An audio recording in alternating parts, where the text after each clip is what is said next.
Welcome. It's our very last panel discussion of the season, so a sad day. But it's a good day because we're going to be rounding up all the Paris shows, so it's going to be an absolutely amazing discussion. But before we start sort of unpicking what were the highlights and the lowlights of the season, I'll let you guys introduce yourselves, starting with you, Harry. I'm Harriet Walker. I'm news editor at Never Underdressed. I'm Alex Fury. I'm the fashion editor of The Independent. I'm Joanne Furniss, and I do all sorts of things. I review shows at style.com. I'm Susannah Frankel. I'm fashion director of Grazia.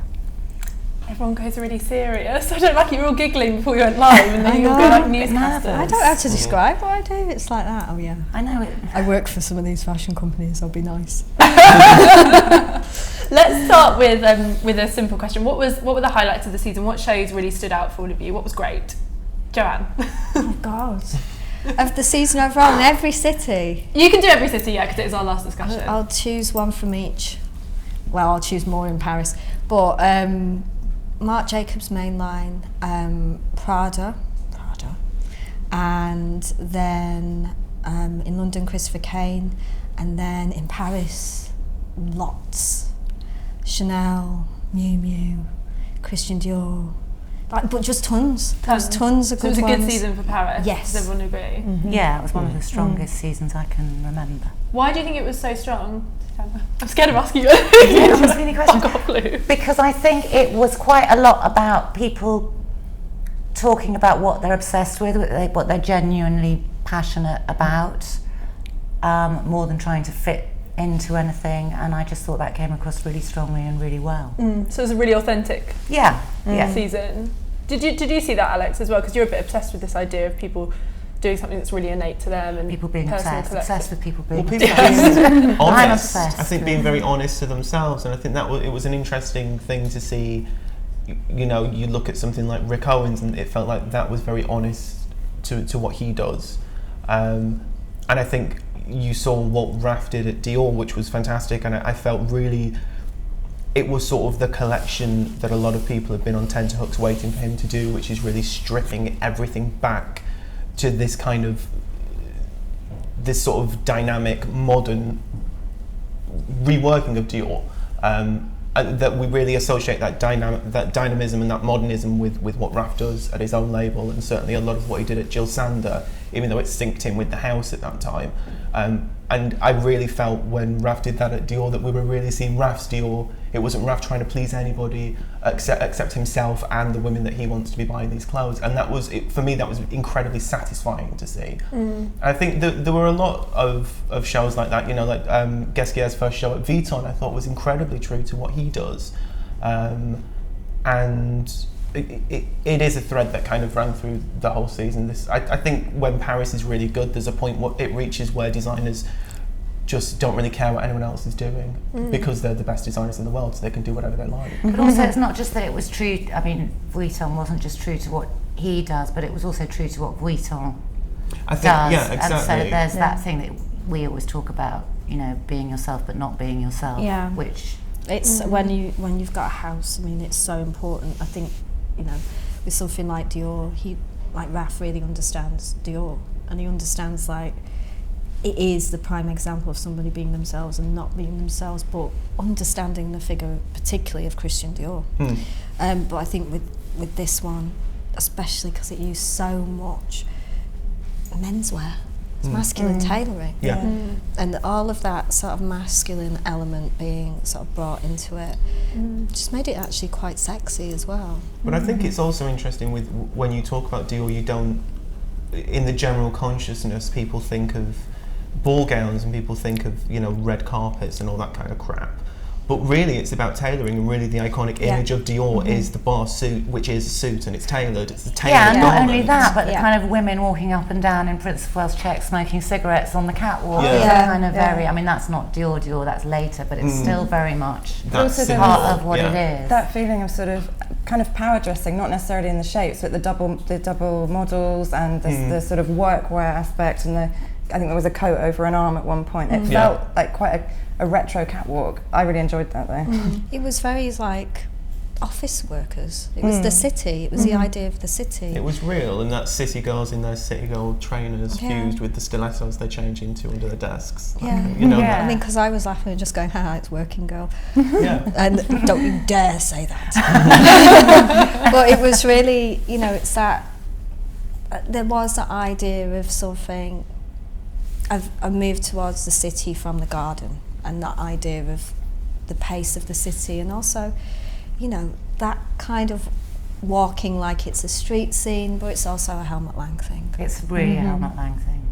You know, the way that models used to come out in Helmut Lang shows was very much like a kind of a certain pacing, a certain kind of casualness in that way. So it was kind of, I don't know, I just think it's a really great collection. I mean, I think I'm a bit biased though, so it's I think it's interesting what we were saying about designers being honest or sort of knowing themselves or working with things that they're obsessed with, because I thought last season it felt like everyone had gone quite far away, because I don't know what various people are calling it, global or world traveller or, you know, orc, tribal. There was a lot of that last season, and this season it felt much more, I thought, European and sort of signatures and going back to what you're familiar with perhaps. Why do you think we're seeing, so why did that feel like something everyone wanted to do this season? We talked about it yesterday, Alex, with you, and the London discussion about how everything's feeling a little bit 90s and everyone's kind of harking back to a simpler, happier time for fashion. Is there an element of that to it? People just want to do something that feels true to them. What's caused this kind of honesty?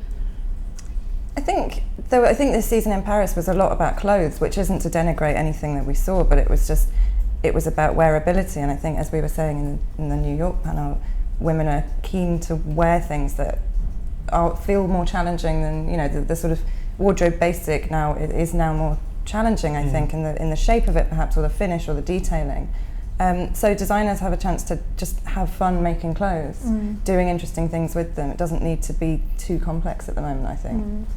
Oh, I think it is really complex though, because it's just understated, isn't it? Yeah, There's no kind of... But I mean, it's not, it feels every day almost. You know, they're going back to things that people wear. It's rebellious. It feels like it's rebellious to do a certain kind of normality. Yeah, and exactly. I think the last season there was this really weird rebellion going on, like everybody just going, fuck you all, I'll do this collection, it'll be like this, and don't care if you like it there.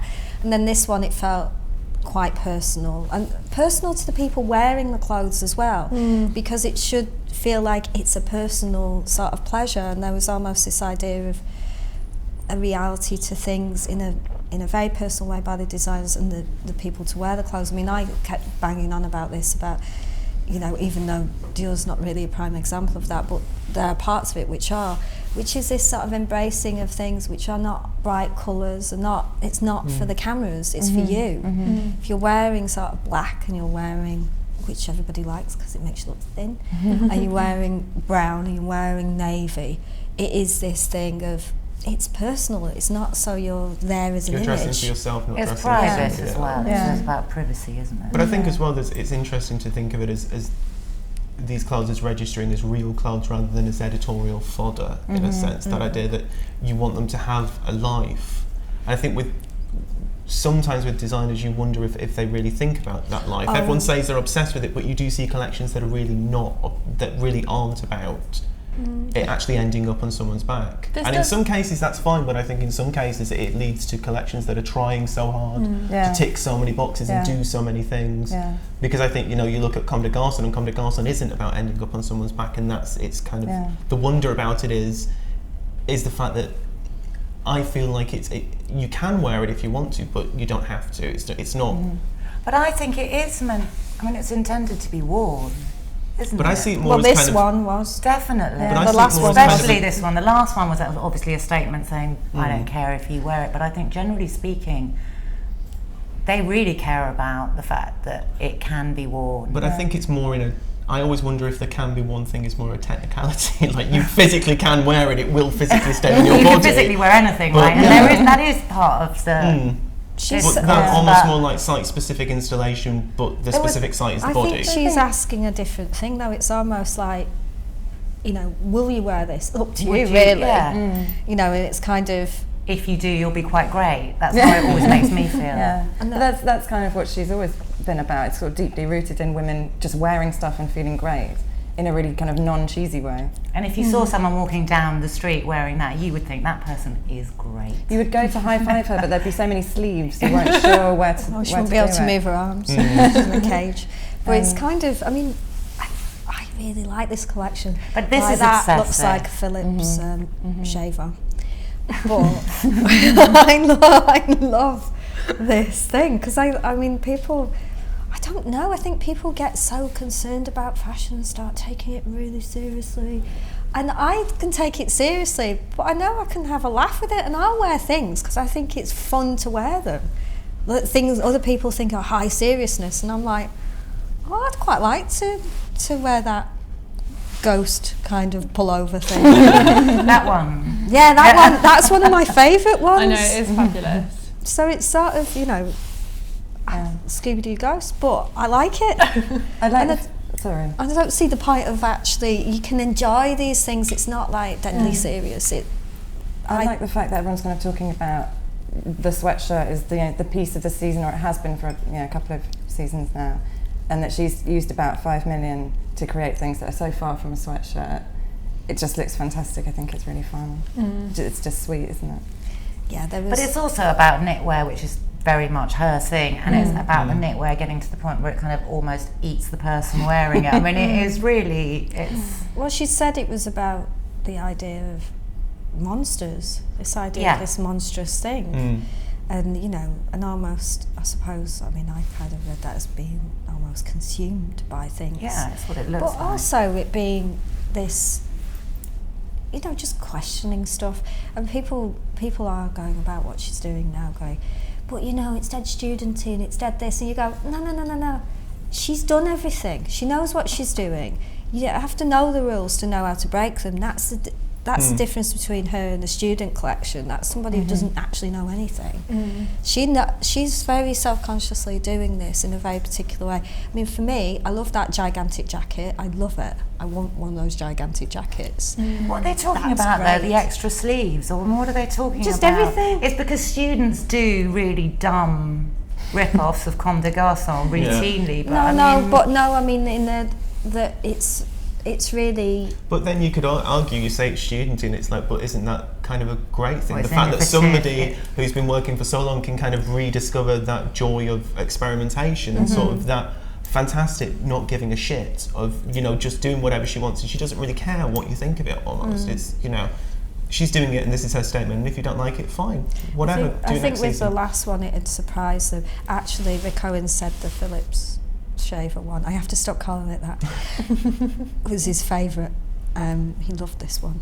And this show, or this collection, I mean, he really loved it. And I think it's very her. I think it goes back to a lot of things that she's been interested in for a long time. Like you said, the knitwear, very much the gruyere the cheese, holes, the extra sleeves. I think there are a lot of really lumps and bumps. Yeah, there are a lot Which is of this Comme des idea of Garçons honesty motifs. again that seems to be running through everything we talk about. But I want to go back, especially it's kind of pertinent to this collection as well, this idea that you mentioned, and that you and Joanne often talk about it, which is something that's people being themselves but not being themselves. And I think this was a season that was really interesting, mainly because of this whole revival of old labels that we're seeing so much of, where we talked a bit on some of the panels about this, whether it's the house that is more important than the designer, or the designer that's more important than the house. And I felt like that was a kind of confusing one this season a little bit.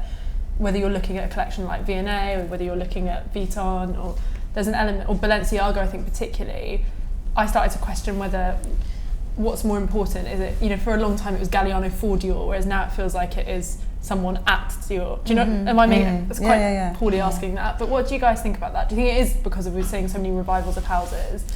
Well, I think it's more interesting that this sort of status quo that we've had with a lot of houses is suddenly broken down. People that were at houses for a long period of time are no longer at those houses, and you're seeing a completely different interpretation of a house. And but do you think because of all that coming and going, it's making people more inclined to make it clear to that designer that they're never going to be bigger than the house?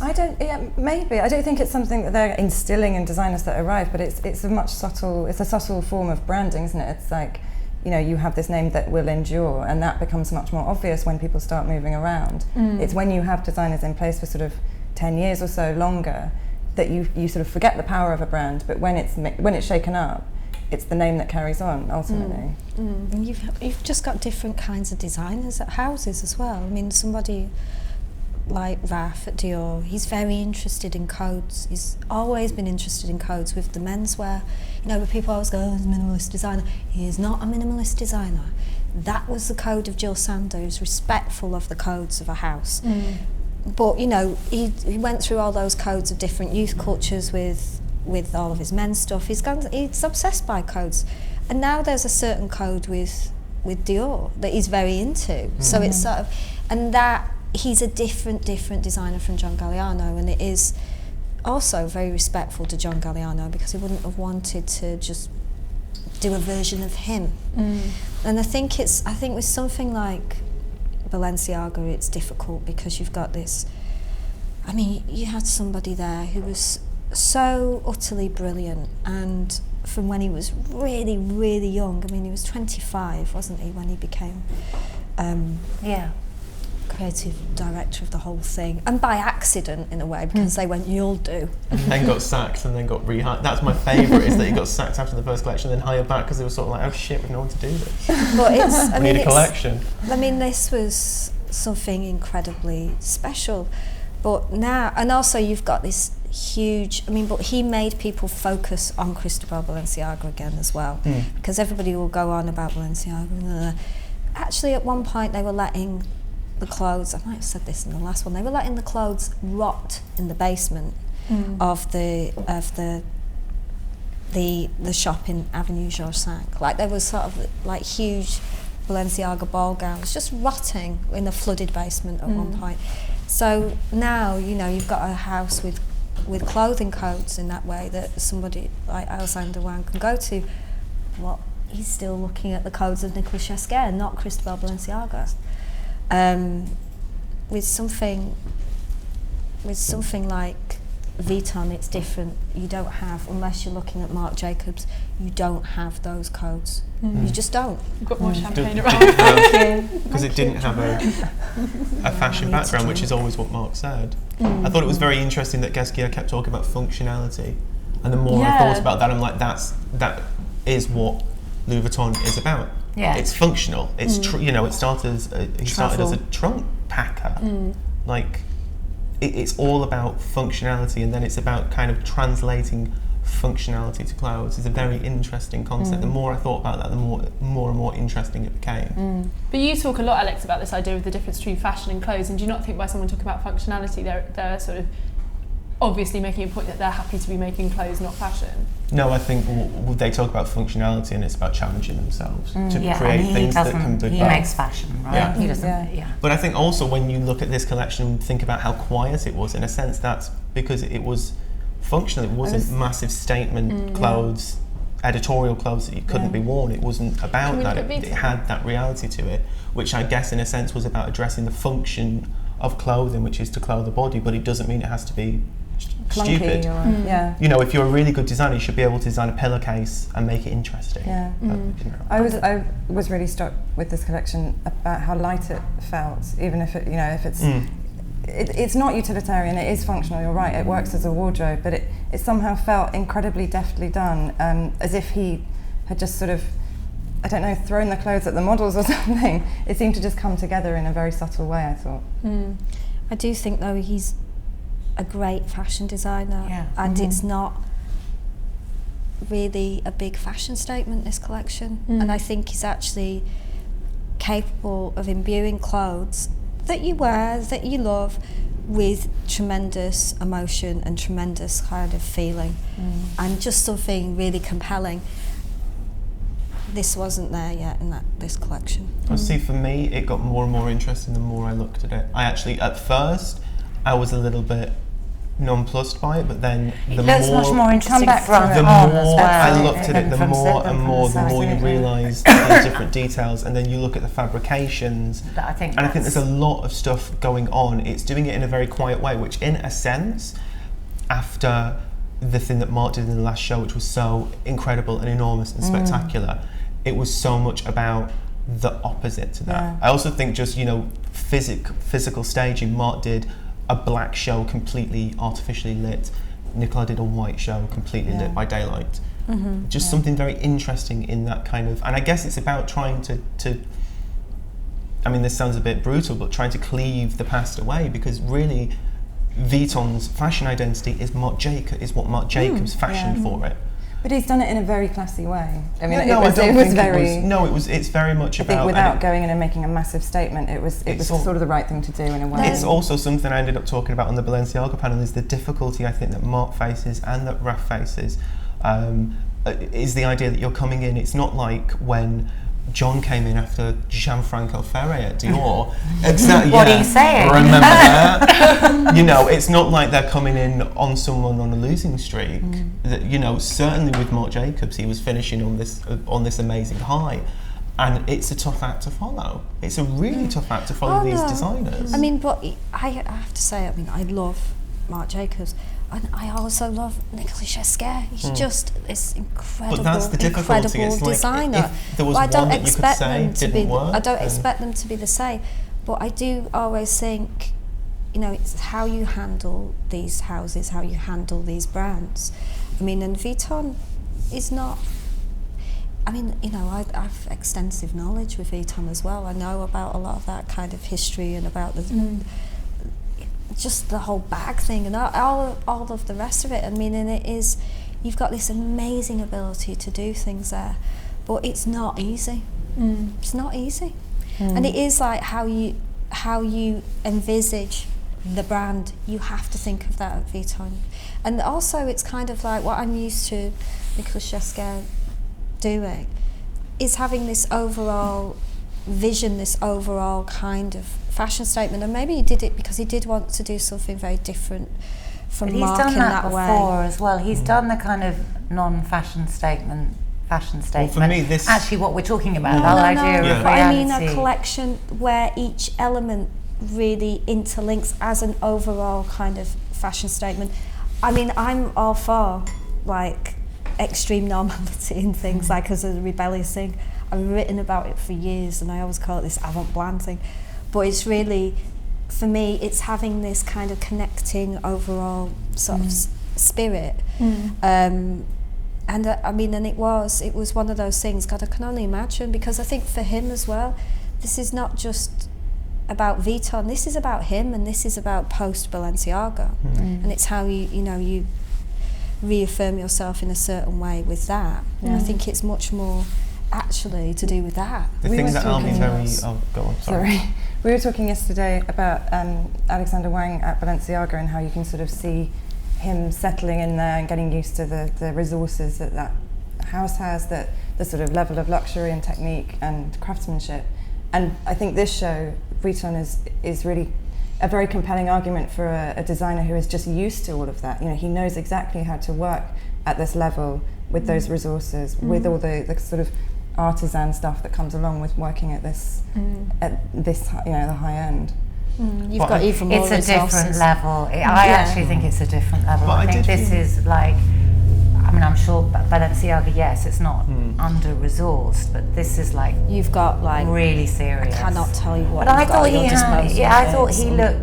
he looked very interestingly at leather, which he was talking to us about the fact that he got the leather people to make clothes and got the fabric people to do the knitwear and the knitwear people to do that was fascinating. And he's really fascinated in that idea of what's real, what's not real, and I think a lot of the things that he has always done, like that, for example, is very Louis Vuitton. I think he looked at those things and developed those things. But again, it's function, isn't it? It's looking at the function. What's the function of knitwear? Can you translate that to fabric? What's the function of fabric? Can we translate that to knit? You know, I think there's a lot of interesting things going on. And I thought also, for me, the kind of normality of the statement was a massive statement in itself, was the fact that everyone was so worked up about what he was going to do, and then he kind of did something that was bringing it down.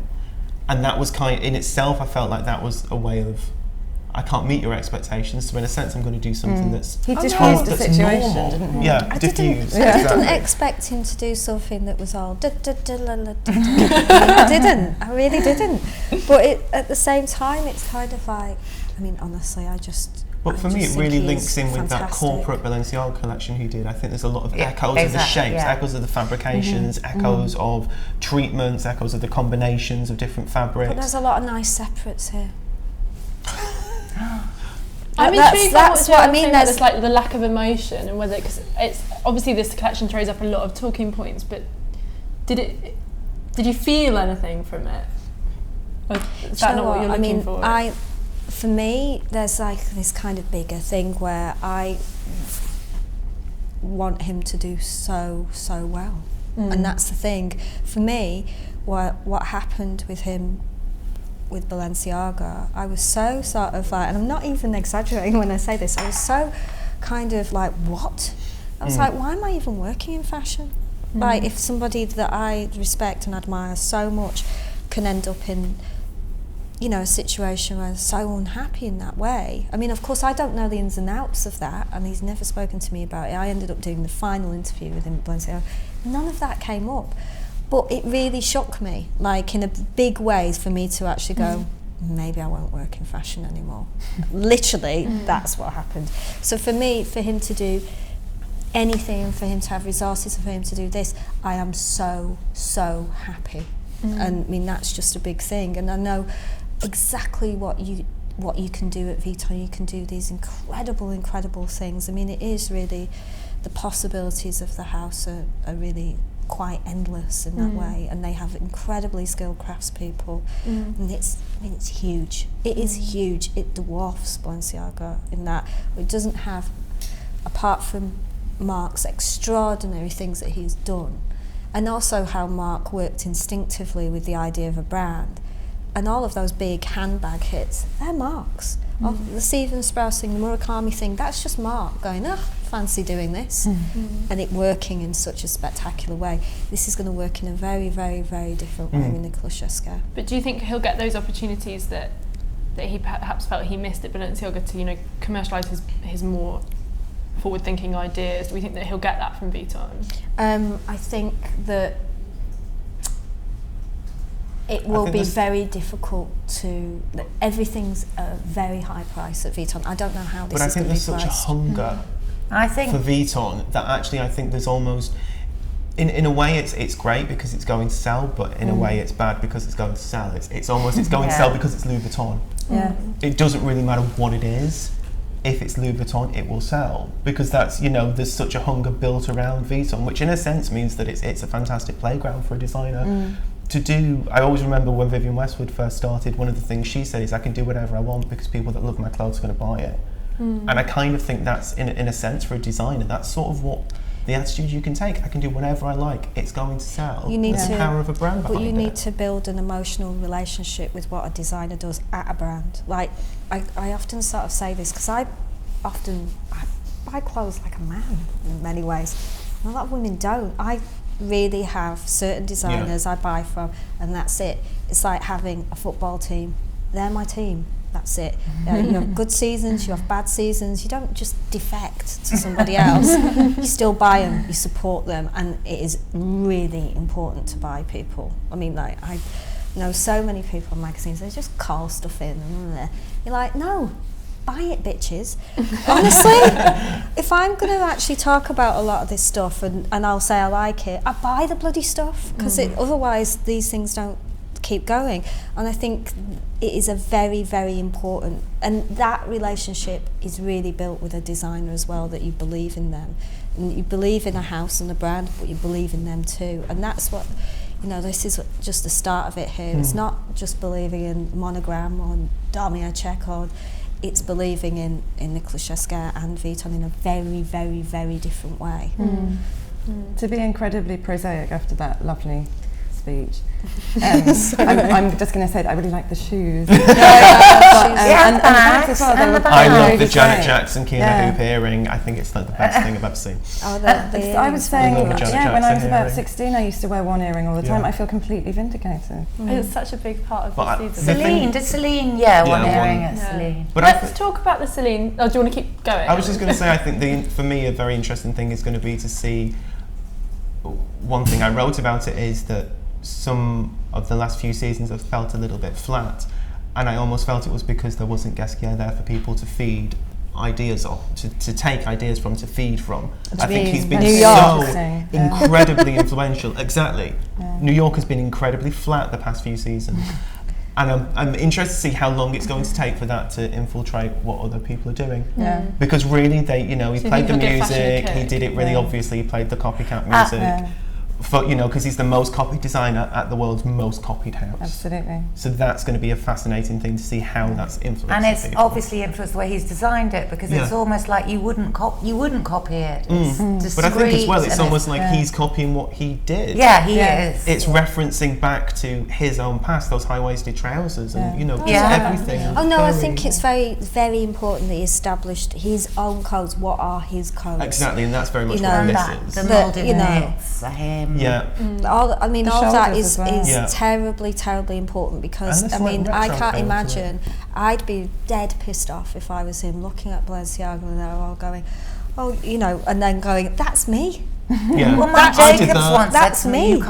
you can't use your own archive because everybody else has taken it, and that has Yeah. happened in the most major way. There was a picture this week of Charlotte Gainsbourg was wearing, I think she was the first person I've seen wearing this. The trousers, And, didn't she, the people and the sort of the tank top as well. Yeah. And it just looked so easy. You can say so much about it on the catwalk, and there was clearly so much there, but it looked great on, just being worn as clothes. Do you know what though? I really do hope that they encourage people to buy the clothes, and that they're going to be priced in a sensible way. Probably, actually there are certain things that will fly out of Vuitton where you can't believe how much something will be. There's a crocodile jacket there, wild crocodile, unmarked.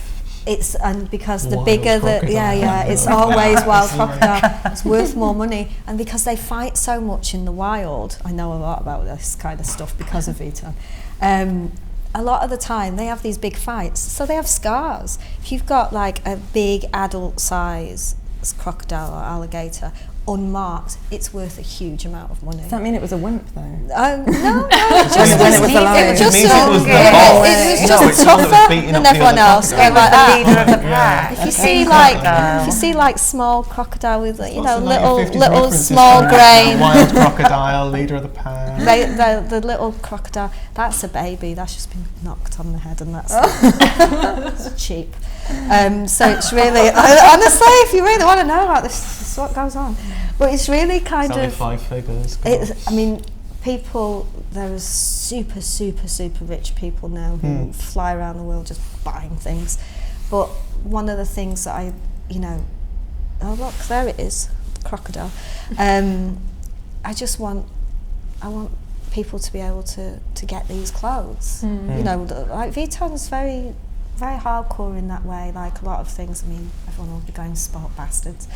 But a lot of things have press discount, things like that. Vuitton, nothing at all. And I think it's very important that people are out wearing stuff on the street, not in that street style fucking nonsense way. I mean, just encouraged to wear clothes, good clothes. Function. Yeah, function again. The function of them. And and so Get it on your back. people don't Get that croc on your back. buy rubbish from the high street, which is Croc just on your back. evil. But it's I just want that to be a kind of thing that the houses sort of contemplate as well, because you want it to be produced and you want it to be worn, and not just like, oh, it's about this handbag, or it's about this, or it's kind of. I mean, for me as well. I mean, I hope everybody. I mean, not everybody loves Nicolas Chesca. Of course, I love Marc Jacobs as well. I think that the thing of his legacy with Vuitton, of the incredible things that Marc has done. I mean, that has to be remembered too. That it's not just about a whole new history. It's about a continuing legacy from one designer to another. And that's been a bit sort of when you hear people saying, oh, Marc was just good at marketing.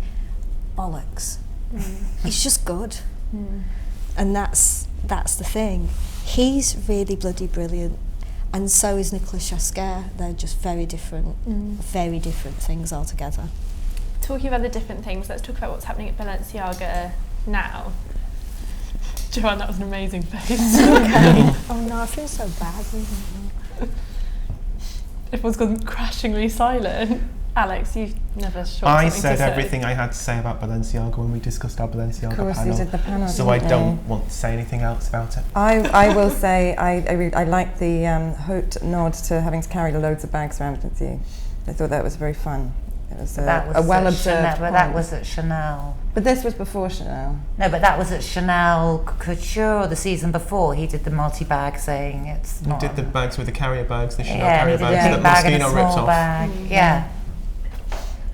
Well, he just does everything, so it's kind of Yeah. else. You know. I don't know what to say about this. I guess given that we were talking about his own show in New York yesterday, you can say that the two feed off each other a lot, that there are shared techniques, that it's a silhouette, regardless of where it came from originally, that he's, I think, trying to make his now, isn't it?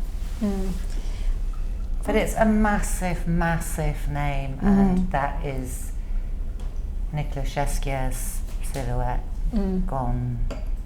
I mean, I don't think it's quite right. It's a New Yorkie silhouette, isn't it? It's Chesquier through a prism of something else, isn't it? It's a bit deflated. I knew we'd get something out of you. It just doesn't. It's just you don't really you don't feel like there's it means it. On the panel, I said I think one of the last things I said was we can say that Balenciaga happened, and I think that's the thing. It happened.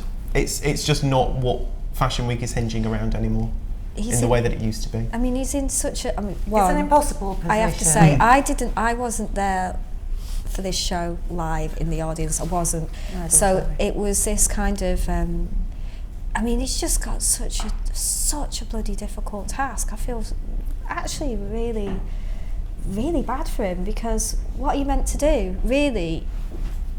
Like other houses, I've always gone, okay, I like it when somebody does something completely different from the person who was there before, because I think it's the only way to cope with it. But you have to be very bloody good to be able to do that, to be very confident and be your own self, and be far enough away in style to be able to do it as well. And he hasn't had enough time in a way to and it do just that. And it looks like He's looks very like stuck. Rory Bremner doing an impression.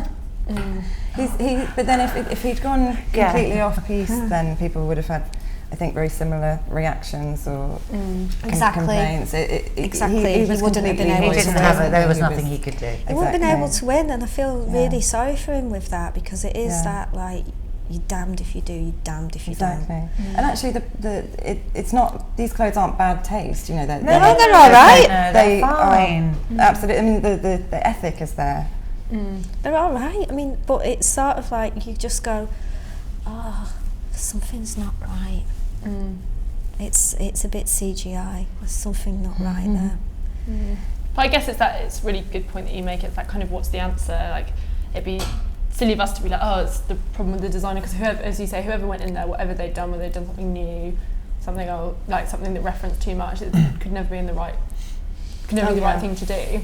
It would have been. I mean, and I think it's just sort of like the most difficult follow-up act in fashion history. Do you think the problem was that that Alex Wang is so accessories focused and so kind of at odds with what people like to think about when they think of Balenciaga? Yeah, and I think that sort of read quite cynically in the first place. Sure. And sort of immediately made people a bit... Yeah, because people a that's bit... completely the opposite, in fact. And also, you know, I mean, it is that thing. I mean, I know people in America will be just really annoyed for me to say this, but we do go, oh, for God's sake, we look at New York shows and we see what a debt there is to the European designers, but particular European designers, and you just go, why is it? I don't understand. I'll get on my soapbox about this, I always do. Rick Owens is a great American designer. It's almost like the Americans don't think he's an American. He's his own thing. I mean, at first, I suppose, with Rick, and I did one of the first big interviews with him, and he said, well, I suppose my clothes are kind of Animal Meistery and Margiela and kind of Armani, like this. I mean, but then he grew and he developed and he made, you know, there was always himself there, and he is relentlessly, amazingly himself. I mean, just an incredible designer, an incredible person. And yet, I don't see that kind of iconoclasm in New York hardly ever. Do you think that's because it's more difficult to be like that now? Because I think designers prior to this decade, I suppose, have had the space to develop and do what they want and show to much smaller numbers of people.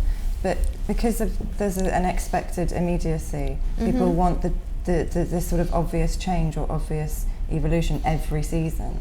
Because Rick Owens is amazing because he sticks to what he knows, which is fantastic.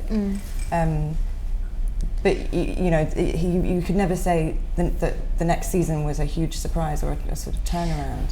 I think that where he presents it Yeah, can of course, be, of but course. I also think that But the it's point of signature that is that pieces he's and- independently owned. That is Yeah. a lot to do with it, and It's much him. less It's is. his I interviewed him in It's Paris his and he said the company, most fabulous and thing. he said, I he could said if torch I the had to be, place. I could torch the place and he tomorrow. said to me, if I had to if be I told wanted what to. to do by my boss every day, then that would be it. Curtains, finished. I wouldn't be able to Well, do he it. is his So boss. He does what he wants But to There's do. no so- expectation but this except his own expectations. it's all a kind of a strength of will as well from all of these people.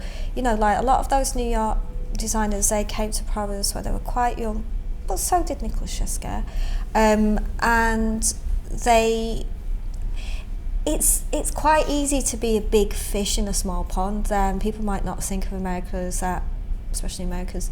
It's a small pond, and that's why I have so much respect for Mark, because he could have rested on his laurels so much, and he never has. He hasn't. In fact, he kind of changed and went extreme and kind of bananas, you know, and he's this great designer, and those shows floor people there because it's the only one that's in tune with the rest of the world in terms of fashion. But for me, really, The only one the rest of the world's really looking at. Yeah, that's the only thing. but there is a point where, you know, there is this intense focus, but sometimes you have to go, no, I will not be subject to this, which is actually what Rick did. He took himself out of the American thing and went to Paris. And now, for me, the two great, the Calvin Klein and Ralph Lauren, the contemporary versions, it's Mark and Rick. And strangely, Rick is Ralph Lauren. Which he Has he said that to you as well? No, He said that to me. I say it to him. I was the Oh, he person said to this say to it to me. him, and I always go, the thing is, you have a lifestyle brand, but it's the lifestyle brand of a sick, twisted pervert. But it's this nostalgia for the sick, twisted perversion in the same way that Ralph's nostalgia for the that's what it is. It's twisted this nostalgia for his perverse life in It was LA. it was a That's kind of it. an anti-fashion. No, it was me. When I first say it to him, I'm not that. He's I was stolen like, his own now. I was going, He's appropriated that. you're the Ralph Lauren. You are this thing. You with your insane furniture and your kind of, you know, and just this way of being and building a total weird dream world It's a lifestyle brand. It is. There are people that of a sick, twisted pervert. people that want to buy the furniture. People do just want to live like that. They want that life. I do. That's like that white alabaster bed But is you the can't best have- bed in you the can't world. have, you know, your Chanel. I can't have all this stuff. You can't I have can't. bottle top. No, it doesn't fit I into the can't lifestyle, have- babes. You're not allowed No, I to. can't have the white alabaster bed because Your I ceiling live would in a fall skip down. and the ceiling will fall down. Yeah. And I mean, but it is really, you know, this is somebody who's really built their own world, and I think a lot of designers have to have that force of will and have to have it quite early on. I mean, Rick was a bit older as well. He lived in LA.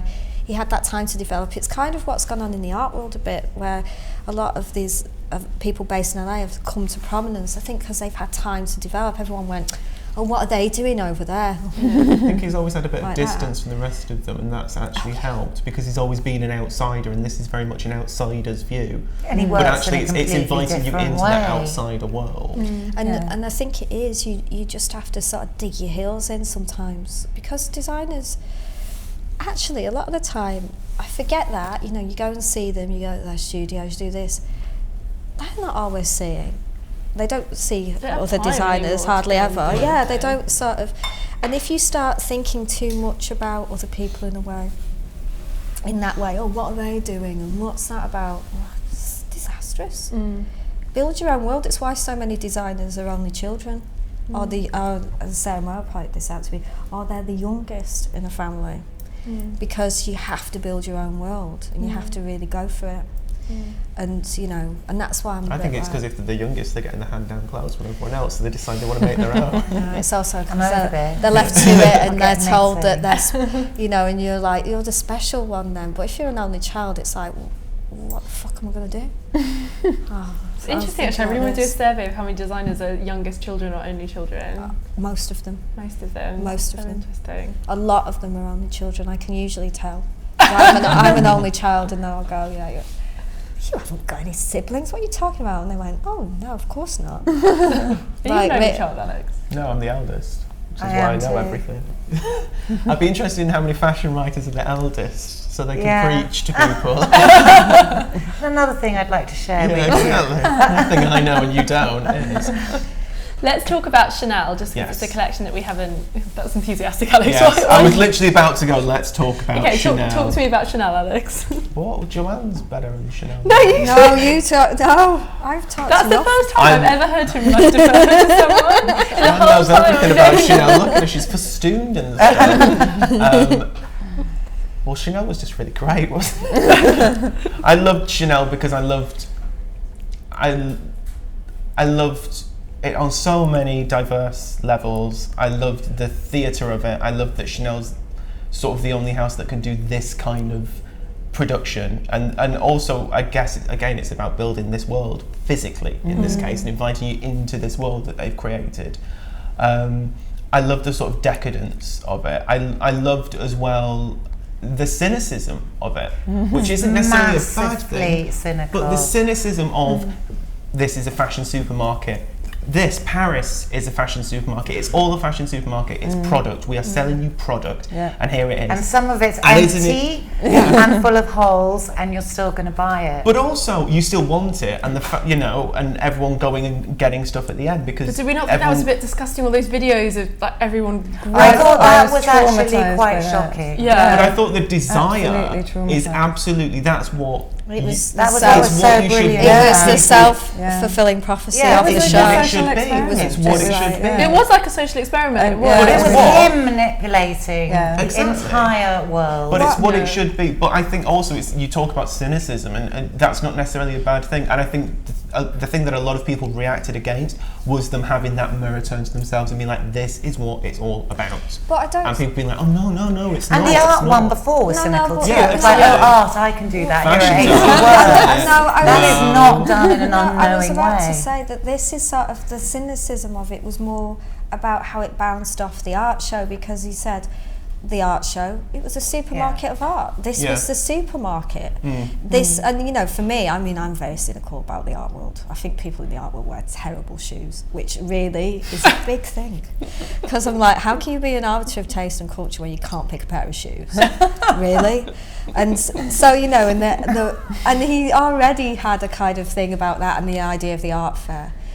But the art fair is just like the kind of the schedule of fashion shows. It's that thing. This, in a way, it wasn't it was honest. It was very honest. self-aware. And it was Honest sort is of the like, word that keeps coming out and it in was this panel. and it was quite joyful, this whole thing, because it wasn't sort of somebody being sneery. It was somebody just going, No, I'm saying when I say Isn't this cynical, that's not great? necessarily No, in no, a no, nasty I way. know, But I think but- in the same way that his early Chanel stuff was incredibly cynical. It's that sarcasm. There's an irony. Of There's an irony. I see fake Chanel, so I'm faking the Yeah. fake Chanel, which Yeah. makes it real. Like there's this kind Look, of there's pink all these sparkly levels. tracksuits Yeah. full of holes. There is an Yeah. irony I mean, to this that. this was kind of, I really do think this was pop art for now. It was a contemporary version of pop art. It's the only way that pop art can actually properly be done now, is that it's actually a big brand doing it. It's not the sort of Warhol kind of wee sort of joyfulness. It's not the sort of exotic view of America that somebody like Richard Hamilton had.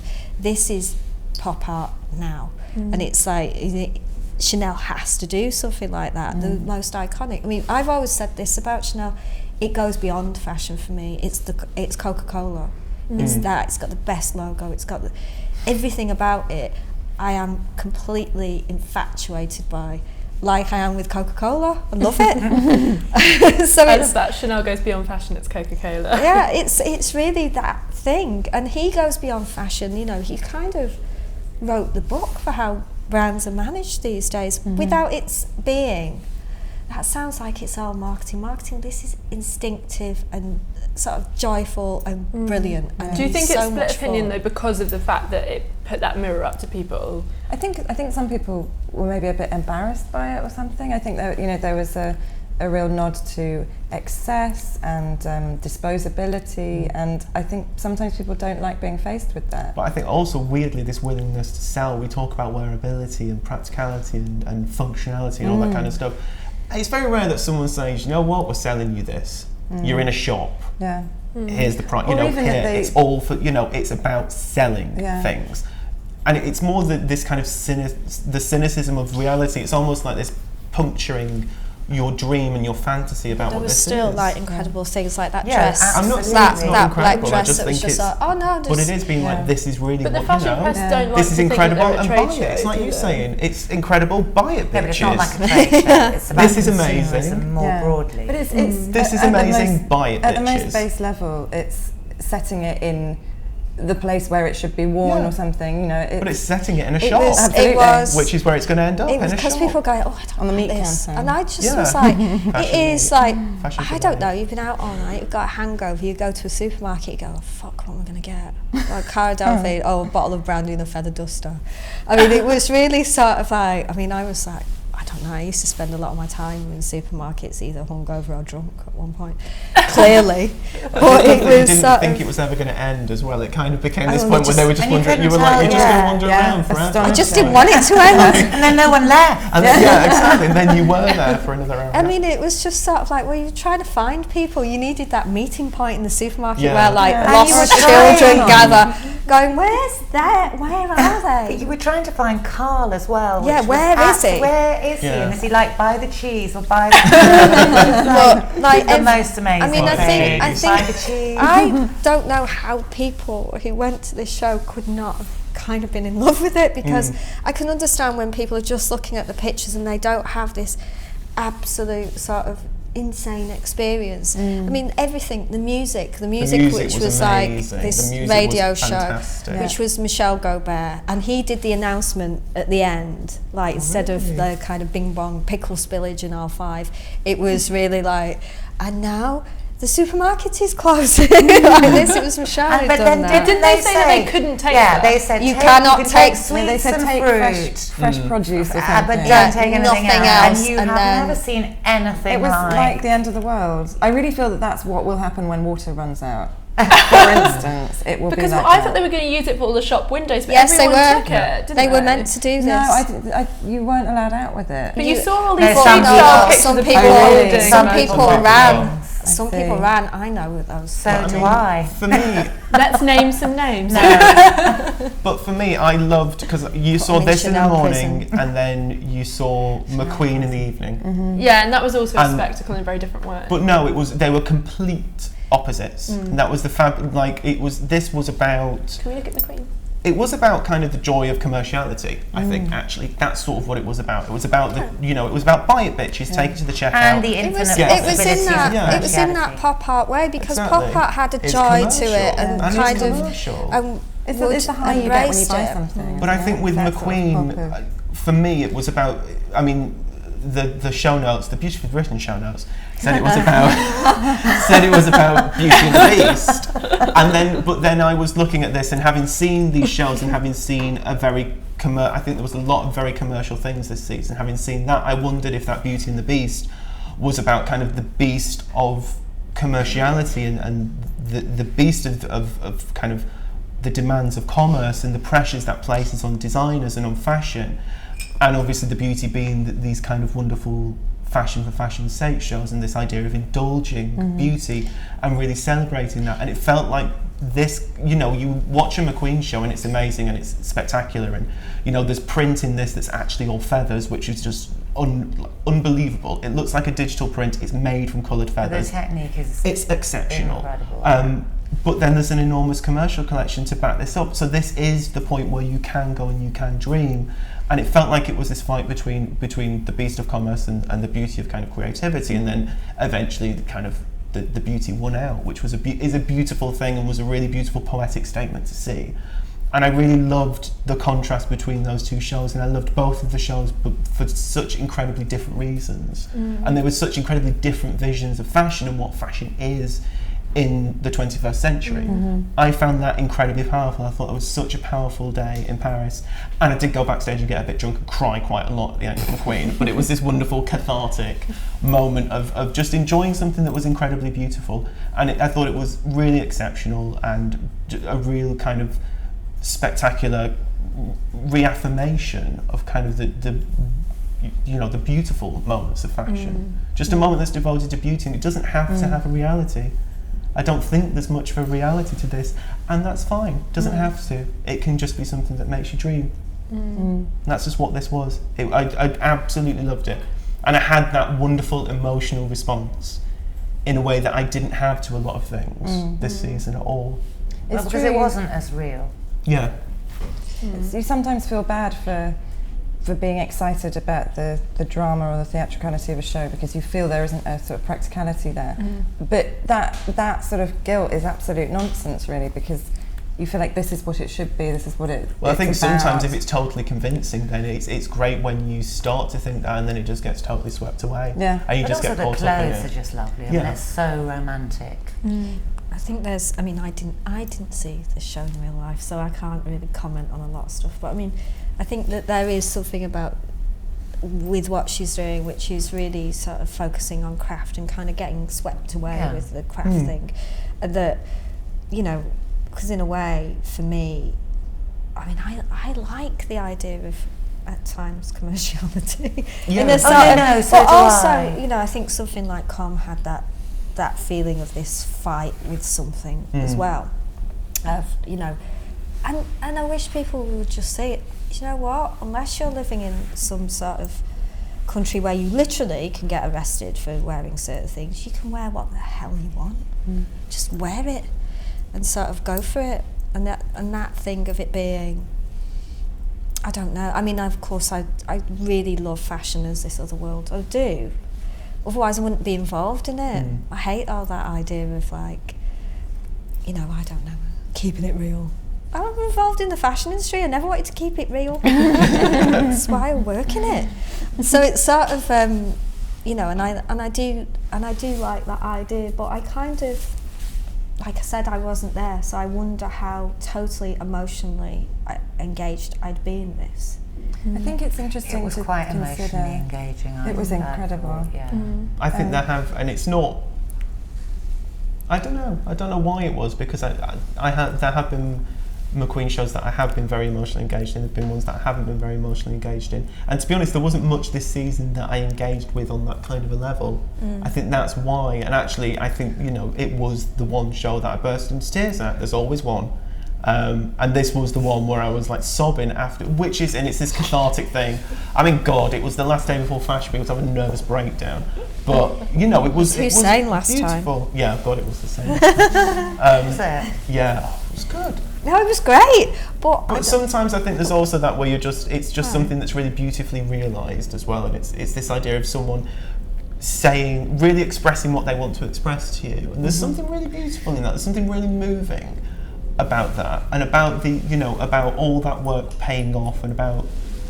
You know why Elsie cried? Because it's like a kind of play on childlike. There's a sort of childlike nursery that always makes people cry. But I suppose it's You know why you cried? Do you know why? I know it's really looking at exquisite, it but and I'm kind there's of- this kind of fairy tale play on proportions. Isn't it? Tiny person in a huge. It is quite. Isn't it more like the couture thing though, where there's so much And effort that. and intense craft in the clothes that you feel the emotion of the effort that's been put into Yeah. it? That's what the thing about couture that I find that will never ever translate in a catwalk photograph, where you can feel this weird emotion in the clothing because you can feel the work that the atelier has put in. I mean, it's really bizarre. It's like, it's sort of scary in a way. It's also like the relief of realising that you're not completely jaded, because we're talking about cynicism behind Chanel, and you could thoroughly enjoy that. With something like this, all of that cynicism, personally, it falls away. I and thought you this just was enjoy very this. innocent. You enjoy it in the way that you enjoyed maybe the first catwalk show you went to, just for the pure event.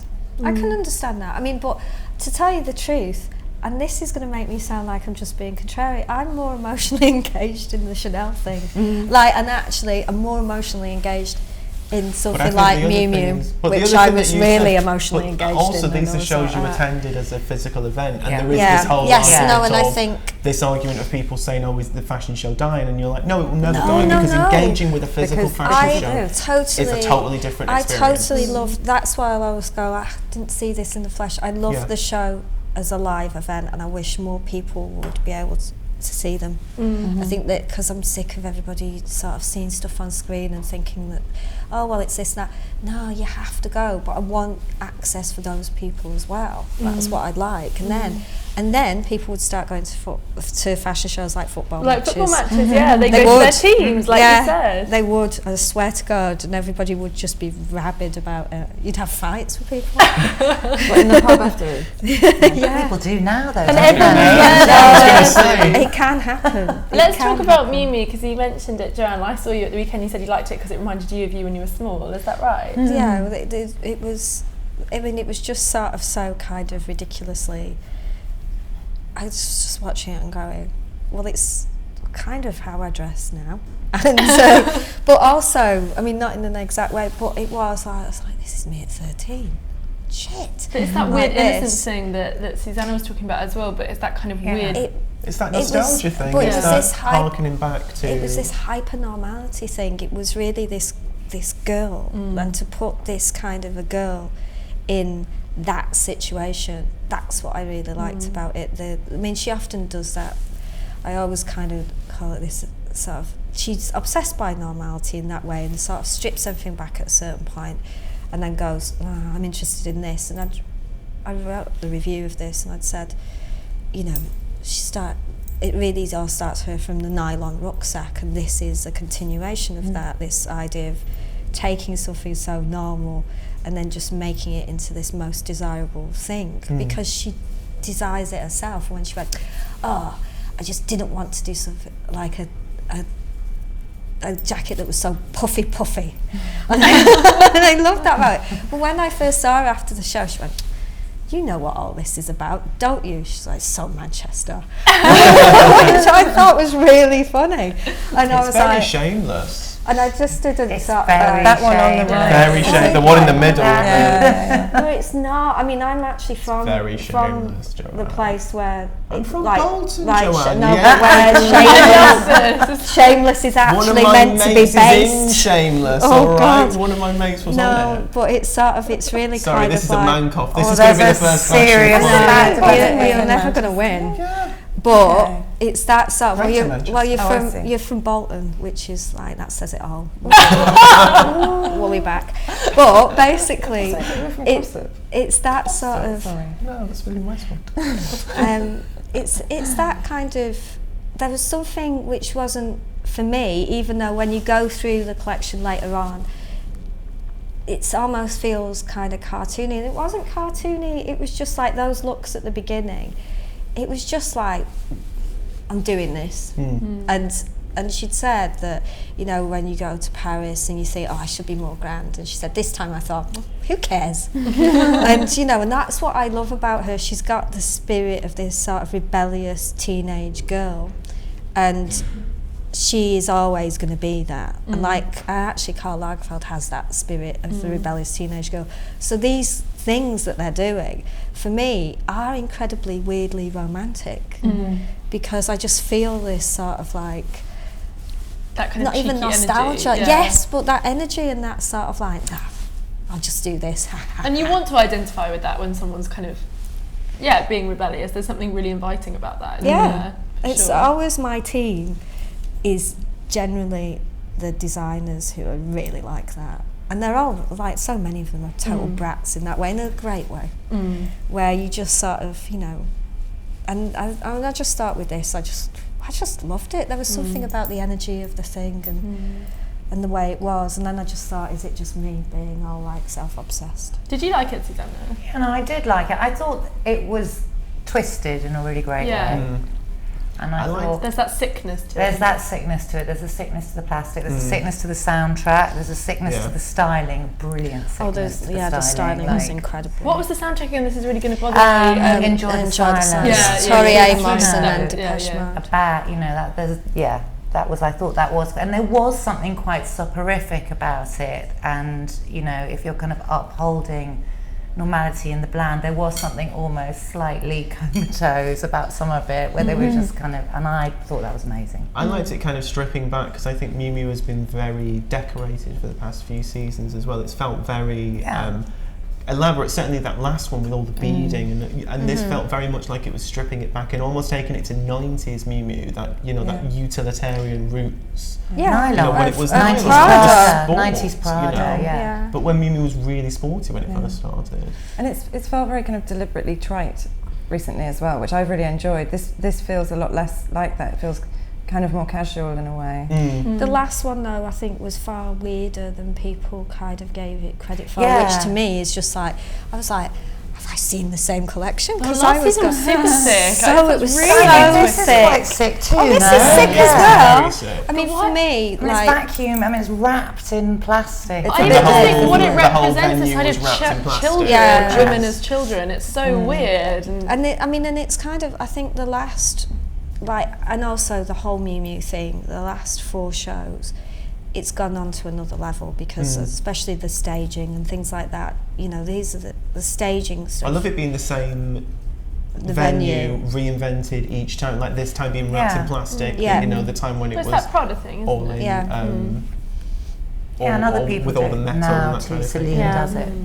Not quite so. But that, I mean, and Celine's not always in the same place. This is kind of like, it's like she works with OMA, the Remco Houses agency, and then they redo these interiors. And you know, the first one where I really went, what, was the one spring summer last year. With the pencil skirts, Yeah, and the ciré, denim yeah. and all of that. I mean, which was like, and all, I was like, oh my God, they really, because this is a government building.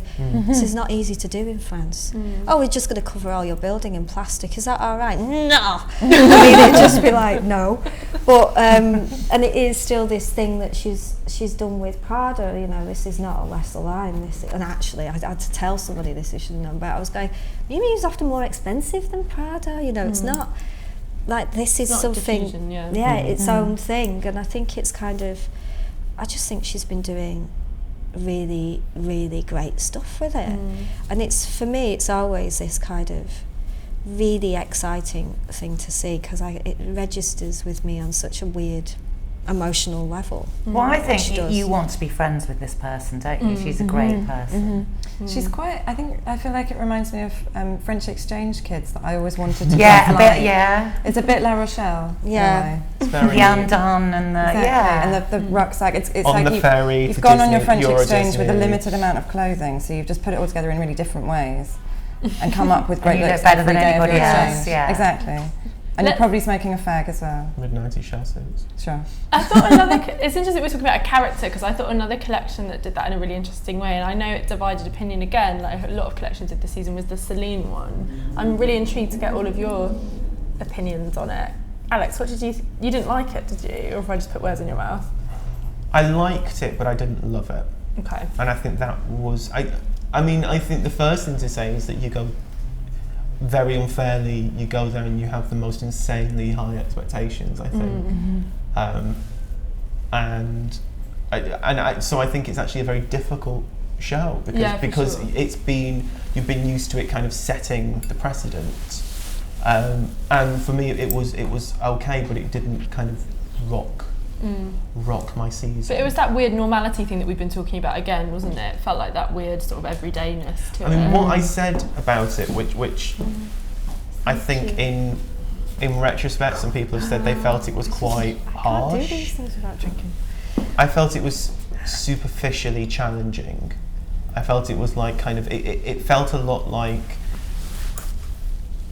I mean, it's reminiscent of Yoji and it's reminiscent of Com, but it felt a little bit like it was Yoji and Com with the sort of niggles and lumps and bumps and interesting bits ironed out, and it was all there. Oh, I think that's really harsh, And then I lined think it's not itself. true. No, I really feel like it's like it's sort of I know challenging. exactly what you're talking about. There's a languor to the first, I can't say that word, to the first section of tailoring, and I know where you're coming from there, but I think it was about an eye for proportion and detail that very few people spend that kind of time and energy just on those tiny little details. And I think See, it was I a actually feel change. like I got really distracted by the styling. I felt it was I love the trying to styling. challenge me in a lot of ways, but it actually, or it was made it was trying to look like it was challenging me, but it actually really wasn't. I think Susannah's right about the details, and I think one of the reasons this show is always such a sort of agenda-setting whatever is that those details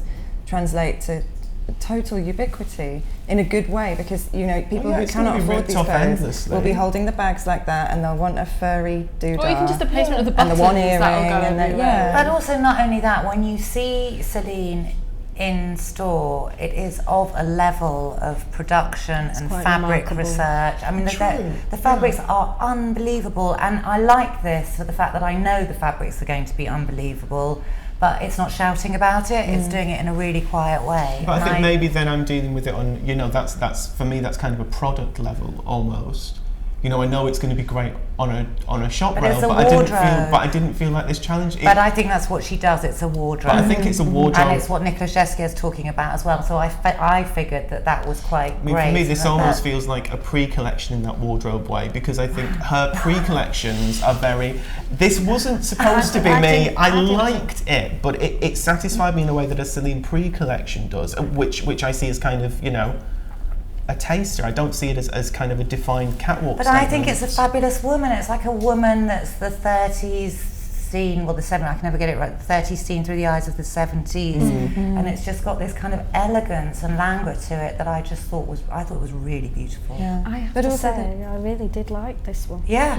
Possibly out of I everyone. might be exactly. Every one of them, I Exactly. liked it Yeah. best of everything I she's think ever it's done. really. Maybe it's a woman's. flattering. Maybe it's a woman's view of a woman. I loved it. I think it's super romantic. Yeah, I think it it made is. my heart beat, and in a really kind of Yeah. discreet way. There is something really seductive and really, as you say, romantic about that And woman, really but also really personal. emotional. Yeah. definitely. But I think maybe there's And something, really feminine But at maybe it. it's a woman. Maybe it's women's view of women that's very different. Because I like Celine when it's quite hard. I like it when Yeah. it's severe. Yeah, you But see, then- I but then like it you've 'cause got- it's soft. You've got the Yeah. hardness, but then I always it like it, feels but- sort of rustic as well. That's what's so lovely is that Yeah, that seeing rustic-ness. quite a strong Yeah. looking coat that also feels like something you could, I don't know, run around the countryside Doesn't in feel as well. urban, It's- and I don't think Celine it doesn't can feel feel very hard, urban but before. it's still precise and clean. And the knits on the knits, the long knits with the long knits underneath, Yeah. and the kilt. I didn't like Yeah. those. See, Do you know what, I never, I'd seen those knits. It made me- Yes, it we've made seen me, those um, knits several places. Yeah, before. they felt familiar. Um, Those did. A little. you It know, made and me that- think of my mum, and I think that's why It I made me liked think it. of Bieber, and I I think mean, that's a I nice thought thing the to styling think. on this was really great, I have to say. Yeah. And it was sort of, and I do think, like, it is this thing with these clothes, when you see them in the store, they are, the Beyond. production values, the materials, my God, it is really incredible. You're like, bloody It's hell. like this and a liar, and you look at it, and it's But like. I don't think you can compare No, it but to I'm a talking liar. about production levels, Yes. and they are really an extraordinary level No, I of know, because production, I and Vuitton, I actually. buy it. I wear it as well. It's it's not like I don't. It's not like I don't indulge in dressing in women's clothes. I do quite often, so I appreciate it on that Just level. don't like this look for yourself. And I'm sure, but I think for me, I just found things just like. I found the one earring thing distracting. I found the one mitten thing distracting. I just felt there was a lot of crap thrown on it. That just get rid of it. Just show me this is a beautiful coat. It doesn't need bollocks all over it. What, you mean this? Is Somebody this? also did point out to me, they said they thought it was very genial. Yeah, And, which is a great thing. Yeah, but it's also that thing of, like for the first time, I think, that she didn't have that sort of, like there's always that book on the chair Yeah. of stuff. And I was quite enjoying that book. And Yeah, I this- was a bit gutted about and this time, no, but I was a bit like, and actually I didn't write a review this time. And I was like, how would I have actually done this? Because I don't even think I could talk about it in the same way. I might have had to kill off the Celine woman, like in a spectacular weird accident. Involving a bear or something. Yeah, To justify I all don't this know. fake fur. I don't know. But it felt like, I mean, I might be wrong. She might be back, but it might be, it might be like Dynasty. Oh, it was all a dream. No, it was Dallas. But it's that sort of. It did feel like it was a change. It felt like Yeah. something else. And I mean, the invitation had that picture of Hannah Hawk on it, didn't it? I mean, which at first I was like, oh yeah. And then I realised when I went to the exhibition. But it's really kind of, I don't know. I mean, if you I didn't find it so self-conscious. That was the thing in terms of it being trying to be it's trying to be an arty woman. I think that my thing is I actually did with all the mittens and with all the earrings. I thought there was just a lot of distractions. I think in the past it's been very self-conscious of this is this woman. Well, you know, I've written about that, and I think it has changed over the last 4 seasons. It really has. It became much more of this human thing. Warm. It's much more. Yeah. This was very warm. It's inviting. I thought. Yeah, there's a coziness to it, but you'd want to be friends with that woman. The Celine woman before has always been very icy, and I felt like with this there was a real sense of intimacy. And it was still I quite like a frigid bitch myself. It was still an overall. It was still an overall kind of fashion statement, though. And I know I keep going on about this, but it's one of those things that actually, even though because we should get on to talk about Saint Laurent, that this was something that I found with Hedi Slimane at Dior Homme. He'd always do this overall big fashion statement. Doesn't do that so much at Saint Laurent in that way. Let's talk about Saint Laurent. Because you liked it, didn't you? Yes, I did. Yeah. I did. After we'd had our last discussion, I met them and they invited me to the show. And it was I was like, I like this. But this is that thing. This, for me, has that thing that, you know, that Vuitton collection has, again, where it's where I like them, like both of them, but it's the overarching thing. I think this had more of an overarching thing, and there was something so compelling about. I just loved the casting, and I loved the whole thing, and I loved the staging, and I liked a lot of these clothes. So it was kind of, you know, there was something about it where I just was like, I don't know. I didn't feel, because I know you didn't like it, Alex. Alex didn't stay for it, did you? No. Did you actually leave? Yes. Speak some more. I don't like it. No, I didn't said see it in print. it. I don't want to discuss it anymore. I said what I thought of it in print. I don't want to discuss Saint Laurent anymore myself.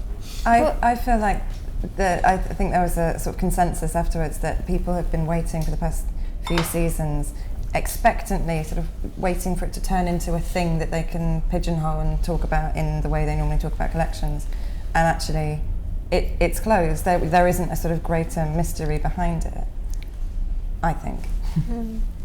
But and they sell like crazy. Absolutely, and they're incredibly well made. But I think that there's quite a lot of pastiche in here that I thought it was quite literal in many ways. But I think it's as knowing as Chanel was in a similar. You know, obviously it looks very different, but it's that kind of self-referential, very self-energy. Of course, it's two very different modes of working with referencing yourself, or kind of reflexively doing something that mirrors the people in the audience, perhaps as well. Do you think the reason that it's riling people so much is that lack of kind of like self-awareness that we seem to see with Chanel? I think partly it's riling people because of the seating and the kind of difficulty of getting in there when what you're actually looking at is something that's quite commercial and very clear and quite straightforward, but I think that's actually quite clever. I think everyone is as well. I've spent some seasons, I will say this again, in the American press section. And I am honestly, those bastards and their preoccupation with where they're sat. And they're not there to go and see shows, a lot of these people. God, I'm going to get in trouble. Don't care. They are there to sort of have arguments with the PR about where they're fucking sat. And it's like, you know, sometimes I'll be reviewing and I need to see, and that's it. But you get all of this political kind of claptrap involved. And actually, I have to say, the London office for Saint Laurent, some of the nicest people I've dealt with. And that thing of, you know, people just being bothered about where they're sat. Oh, I'm here and da da da da. With Saint Laurent, I don't think it's so much where people are sat. It's more just trying to engage with them about anything. Trying to get in there. And I actually think that certainly at the beginning, early Balenciaga, Nicolas Ghesquière, I don't think that's such a dumb tactic, actually. I think, it generates a spirit of elitism around a brand that is quite interesting, and there's a kind of frisson to it, which is, you know, you can't have this, you can't even see it Yeah. because it's beyond. But however, that's not what this is when it happens. I feel And like There's kind of a weird clash between how Yeah. they act and then what you see. Yeah. a little bit. Yeah. I mean, I don't actually dislike it. I never do, and I think the tailoring's really great, and I think the woman's really cute.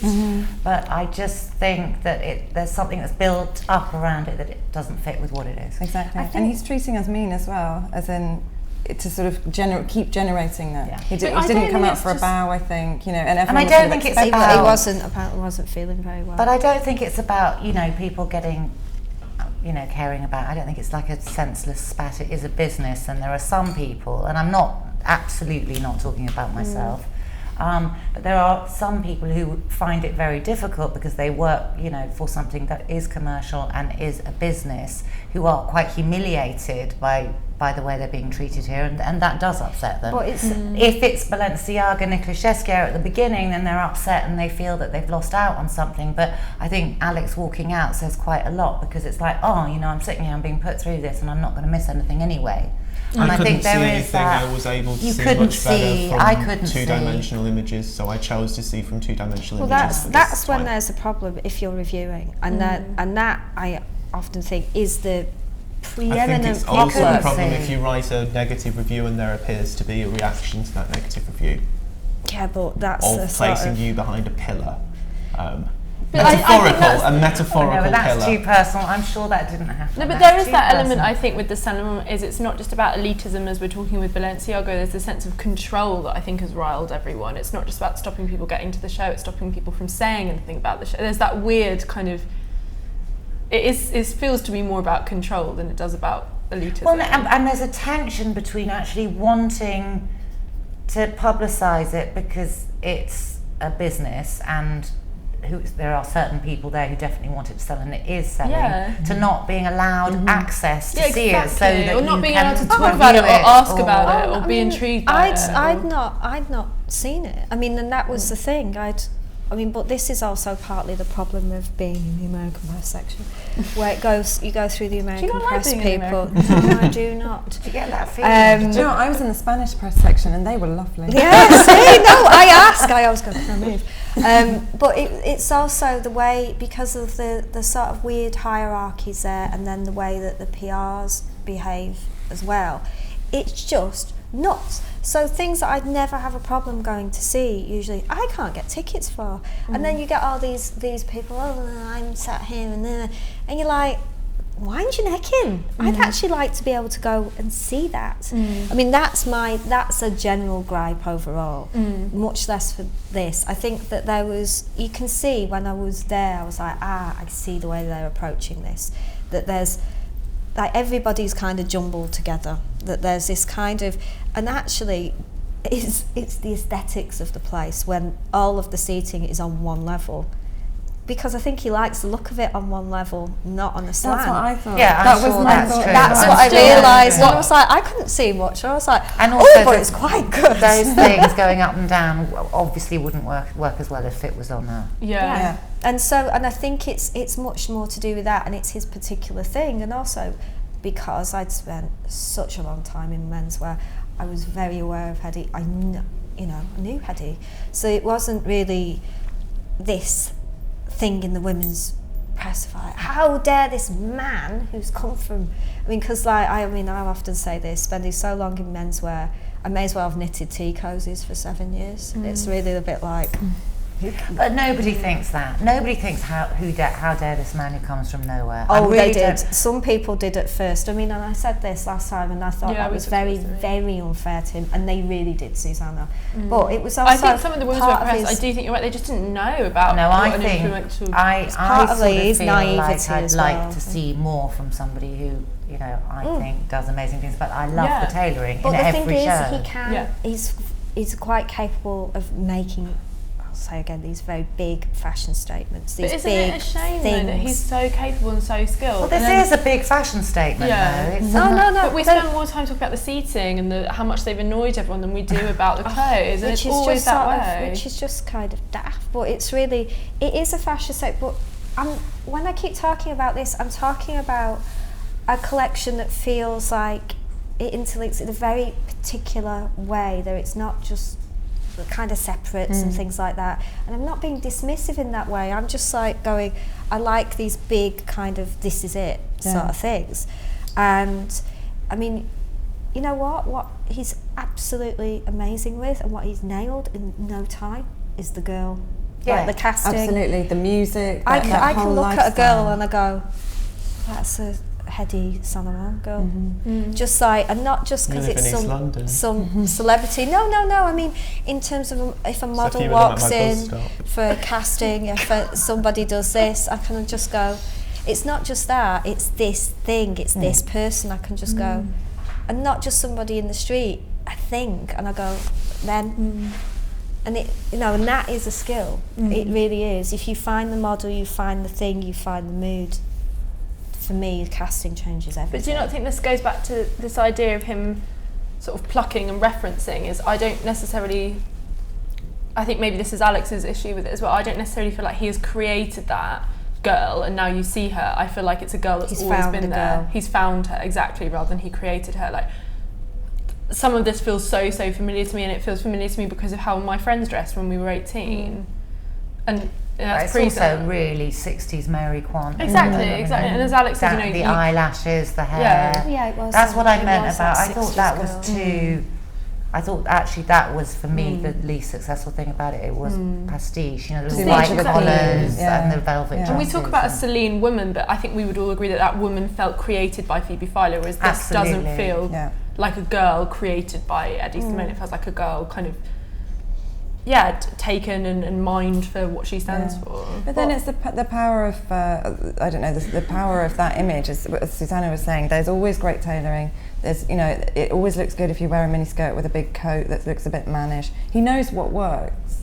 He knows what looks good. He knows the codes and he plays. And he also does have good taste in people, like the people he's interested in and things like that. They always tend to be really some of the artists that he works with, but it goes back to this idea of being such a shame because there's so much of interest to talk about with him, and then you don't end up talking about it because you're scared to talk about anything. No one wants to discuss anything. No one has access to anything, and it's this weird, like, the artists he works with, it's amazing, and I'm so intrigued by it, but then you kind of get to this point where you're like, I can't really be bothered to try and do something about Saint Laurent or talk to them about it's something. A bit exhausting. It is, it's exhausting. Like, you're like, okay. And I don't.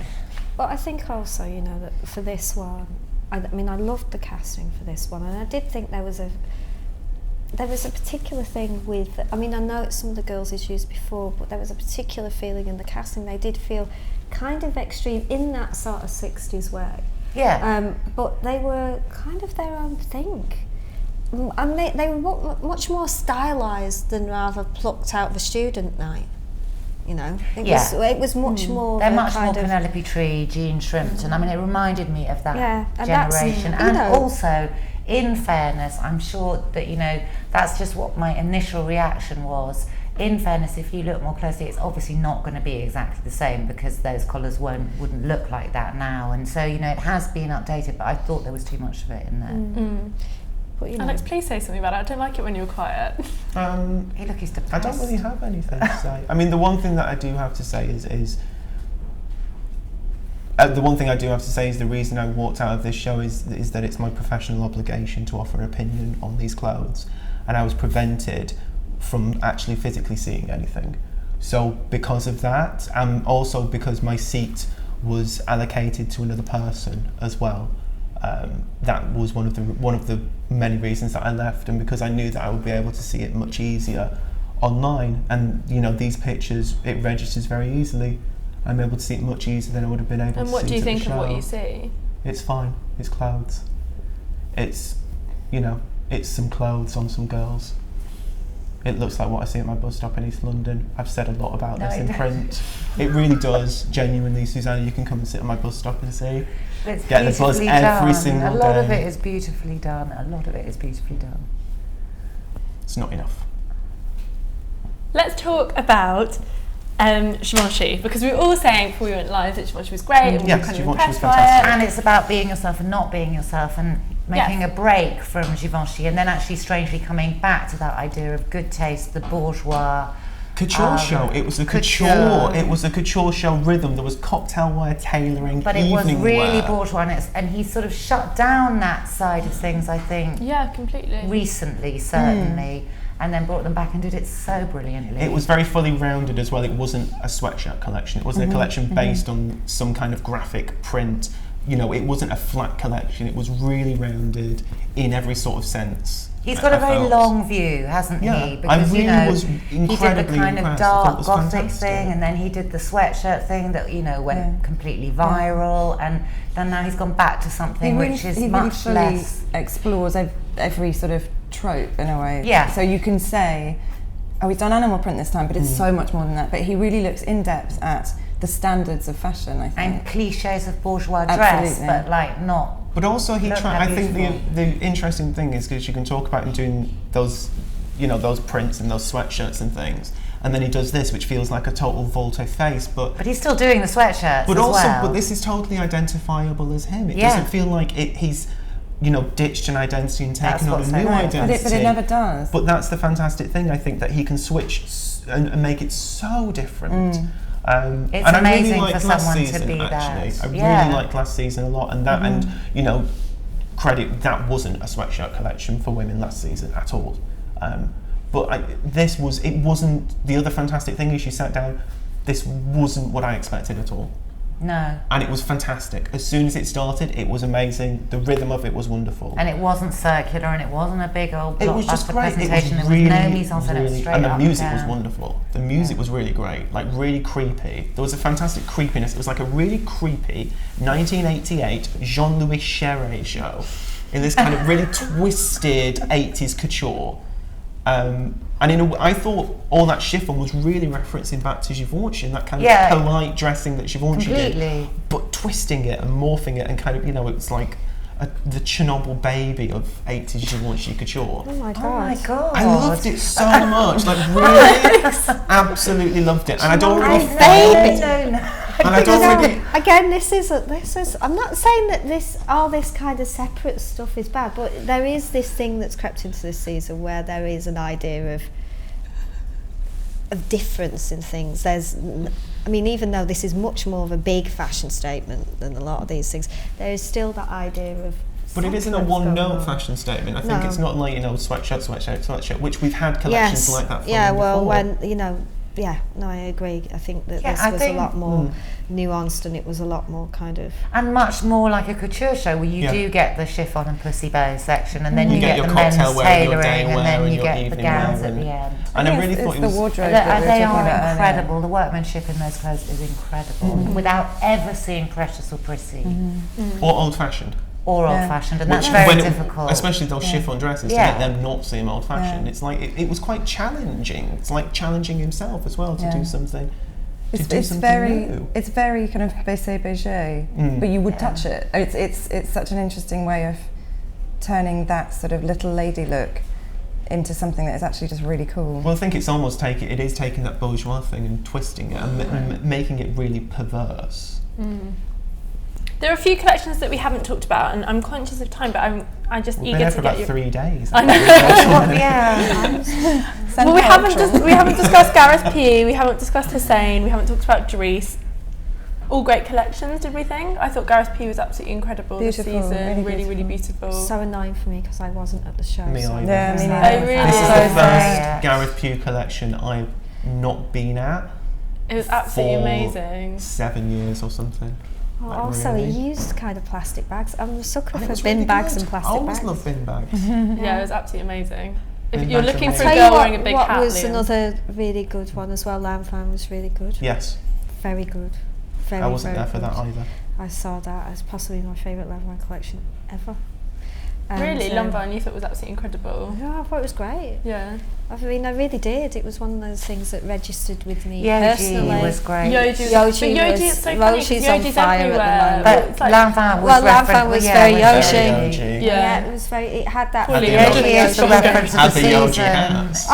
I've been banging on about this Yoji thing. And Sorry, it's can we go like, to Paulie? and it just drives me mad because it's like, oh God, people people should just go and see what Yohji's doing. The last few seasons, it's been so incredible. Yeah. And everybody's looking at him, everybody's looking at the past, and you just kind of go. And I was getting all like, and then it's always annoying for me because then there'll be just some drippy thing that they'll choose to focus on. Oh, I'll tell you what was really good as well, Margiela. Margiela was really good. Poor Liam has just found the OG. No, it's all right. I love this. I didn't like Margiela nearly as much as I liked the Artisanal. Not nearly as much. And I preferred it last season, but I thought this was genius. I asked this on I wish London I'd as well, seen so this. sorry Alex, because you'll be bored of me now, but why is everyone referencing Yohji so much? Because you talked about this kind of nostalgia element, but why do you guys think that Yohji is such a big... I think it's, we touched on it in the New York thing as well, but I think it's about trying to create interest in clothes that you can wear very easily. And so I think you see that, at the most sort of primal level in Zara. But I think it's, it's a jumper with added interest. And not to say that what Yohji does is simple, but I think it's, people have realised that if you sort of deconstruct things a bit or change the seams or, intentionally sort of destroy it a bit, it's far more interesting. It feels far more extreme, but it's also easier to get into. I think that's why people have been using him as a reference recently. I don't think that's it's about what this he did. tactility of cloth. Tactility of cloth, and also, this sounds really terrible, but that dialogue between garment and wearer, which is really It's about getting Yohji's people thing. in clothes. It's And about actually it's very having to covered, put something on. It's very private, it's a very unconventional view of sexuality. It's about the street style thing where everybody's like, we don't want you to look at us anymore.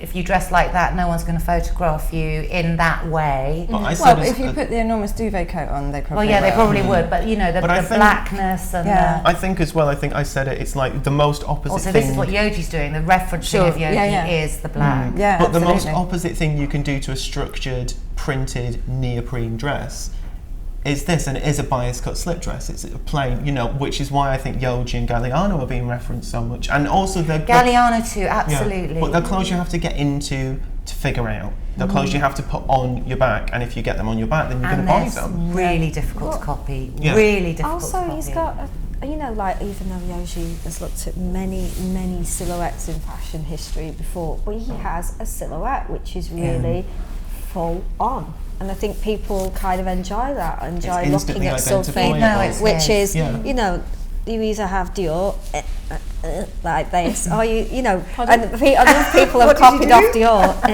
I get that. He's done that as well before, hasn't he? Yeah, exactly. He's looked at Dior. Yeah. But you have Yohji? like Yohji is sort of like a big sack. You have to do a sound. It's Like a potato. No, but it's very romantic But sometimes you want to be a thin as potato well. I as mean, well. this is a big and But he's got sometimes you there's don't much want the slenderness focus in to be your Yohji. body as well. It's Yeah, but like, if this one is. Sometimes you want to be a potato. well, sometimes you just want to wear a big potato coat and nobody But the silhouette, the look Yohji at you, that like, people are referencing isn't that. It's the kind of very slim, Sinuous, long, it's the sinuous 90s fashion Yohji. illustration. But also This is almost like, kicking back when he against that. did that autumn winter collection for last year, that it's such an incredible.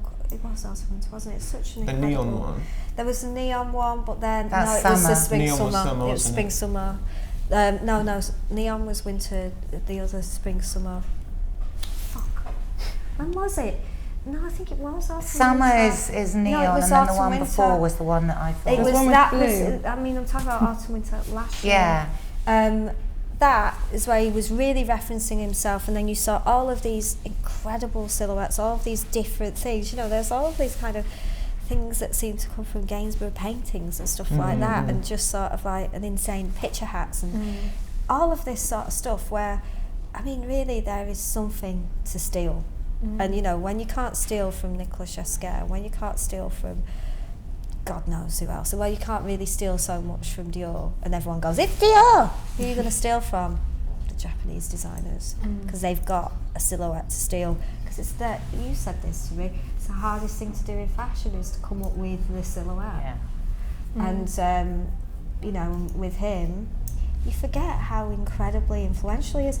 I might add though, maybe this will work, because they didn't give me a ticket for this show. I wasn't reviewing it this time. I was like, cheeky bastards. They're a bit funny with me as well now. Like that, going, Me are you too. having I'm doing a a laugh? book.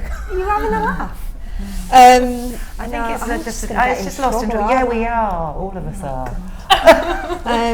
But I do. Who's there then? Well, I don't know. Did you have a problem as well?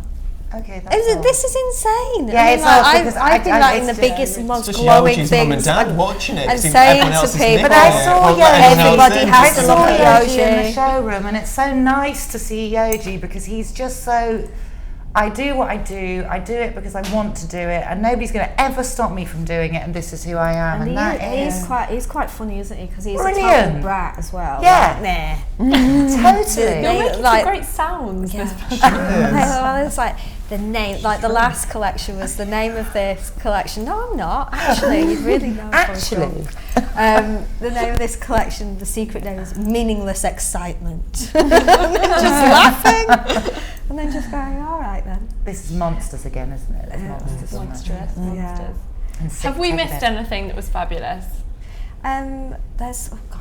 It's too many to count. We should Yeah. have talked about Dries because there's an Paris was amazing up Dries there. exhibition on, but Alex I think was- Dries is a really good example of somebody who is obsessed with certain things and has developed his own style. And I thought the show, the museum show, was actually incredible. I thought it showed that he has incredibly good taste, and I think the way he juxtaposed his clothes with other clothes from their archive and with fine art, really quite amazing fine art that you would never expect to be seen hung in a gallery, was kind of amazing. So like an Eve Klein Venus and a blue coat, and done in a quite a, you know, there was nothing pretentious about it. It was done in a very plastic way, in a way, the art and fashion juxtaposition, and I thought it was very, very refined. I think Dries is very refined. I think he has amazing taste. I think he knows how to live well, and I think that but I often think these collections, they have nothing to say about my life. It's another version of to bourgeois, quote Morrissey. isn't it? and that's you know, and sometimes it's sort of like you have to stop being like that as a reviewer, but I'm not being a reviewer at this point. They have it has nothing to say about my life. But you know, I know with other people it does. So yeah, it's kind of phenomenally successful. But I do think he, you know, and that thing with the Belgian eyes sounds like a minor thing.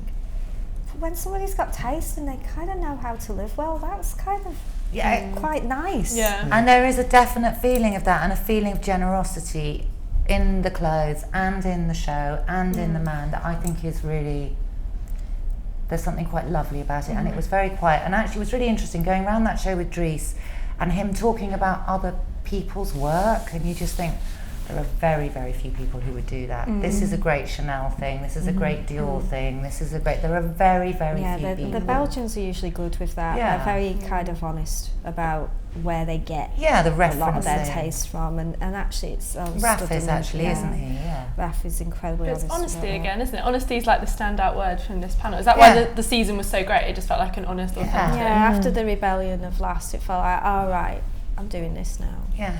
And you could. I like when you can see the person in what they do. I really like it, and I know it sounds like duh, but it's the way that I make an emotional investment in fashion. And the more I see of somebody, especially when I go, oh my God, they're clearly a nut, or just fantastic in some way, and they don't have to be doing these fantastical things. You can see that person. I mean, even though for something like Chanel, where that has all of this insane, incredible history with Coco Chanel, you see so much of Karl Lagerfeld and what he stands for. You see so much of Lucia Prada and what she does and what she stands for. And you know, like somebody like Raph, it's heart on sleeve with what he does.